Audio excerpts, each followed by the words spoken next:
Assalamualaikum warahmatullahi wabarakatuh. I want to introduce myself. My name is Tisa Alpatsa.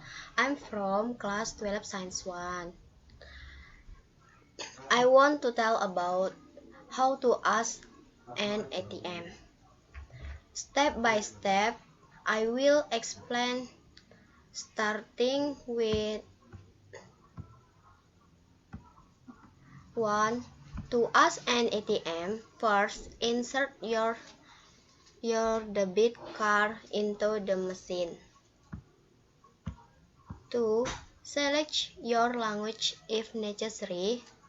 You can choose in Indonesian or in English. Next, enter your account secure 6-digit PIN number for your account.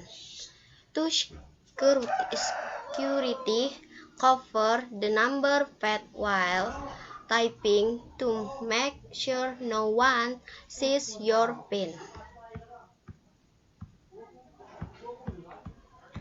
Next, after the menu screen appears, select whether you want to withdraw money, deposit money, transfer money, make a payment, or your account balance.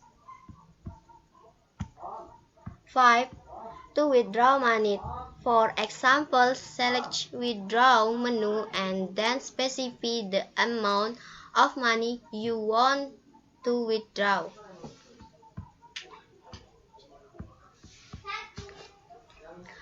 6.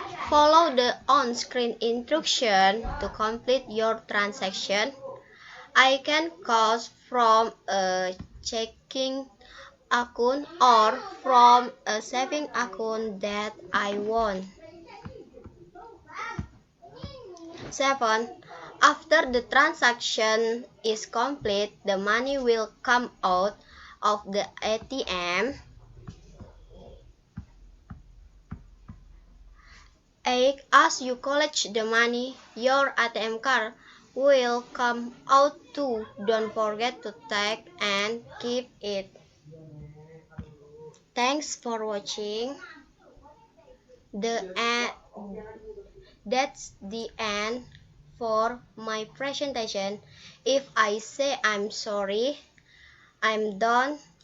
Wassalamualaikum warahmatullahi wabarakatuh.